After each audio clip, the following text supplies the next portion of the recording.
Hello ಎಲ್ರಿಗೂ ನಮಸ್ಕಾರ. 75 days ಚಾಲೆಂಜ್ನ day 46ಕ್ಕೆ ಎಲ್ರಿಗೂ ಸ್ವಾಗತ. ಎಂದಿನಂತೆ ನನ್ನ ಯೋಗ ಕ್ಲಾಸ್ ಮುಗಿಸಿ ನಾನು 30 ನಿಮಿಷ ವರ್ಕೌಟ್ ಮಾಡಿ ಪ್ರೋಟೀನ್ ಶೇಕ್ ಕುಡಿದು ನಾನು ಶಾಪಿಗೆ ಬರ್ತಿದ್ದೀನಿ. ಬಂದಮೇಲೆ ಇವತ್ತಿನ ಕೆಲಸ ಎಲ್ಲ ಚೆಕ್ ಮಾಡ್ತಾ ಹಾಗೆ ಫ್ರೂಟ್ಸ್ ತಿಂದೆ. ಆಮೇಲೆ ಸ್ವಲ್ಪ ಹೊರಗಡೆ ಹೋಗಿದ್ದೆ. ಕ್ಲೈಂಟ್ಗೆ ಕಾಸ್ಟ್ಯೂಮ್ಸ್ ರೆಡಿ ಮಾಡಬೇಕಿತ್ತು, ಸ್ವಲ್ಪ ಬೇರೆ ಫ್ಯಾಬ್ರಿಕ್ಸ್ ಬೇಕಿತ್ತು, ಒಂದು ಲೇಸ್ ಬೇಕಿತ್ತು. ಅದನ್ನು ತಗೊಂಡು ವಾಪಸ್ ಶಾಪಿಗೆ ಬಂದು ಇವತ್ತಿನ ಮಧ್ಯಾಹ್ನದ ಊಟಕ್ಕೆ ಕರ್ಡ್ ರೈಸ್ ತಿಂದು ಟ್ಯಾಬ್ಲೆಟ್ಸ್ ತೊಗೊಂಡೆ.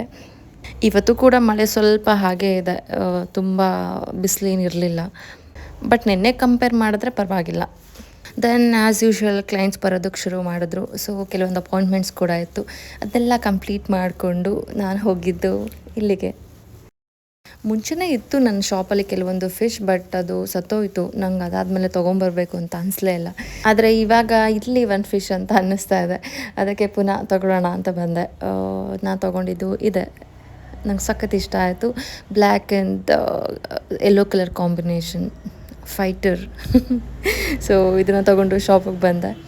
ಟೈಮ್ ಆಗೋಗಿತ್ತು, ಸೊ ಅದಕ್ಕೆ ಇಲ್ಲೇ ಓಟ್ಸ್ ಮಾಡಿ ಕುಡಿದು ಟ್ಯಾಬ್ಲೆಟ್ಸ್ ತೊಗೊಂಡು ಇವತ್ತಿನ ದಿನ ಮುಗಿಸ್ತಿದ್ದೀನಿ. ನಾಳೆ ಸಿಗುವ. ಬಾಯ್.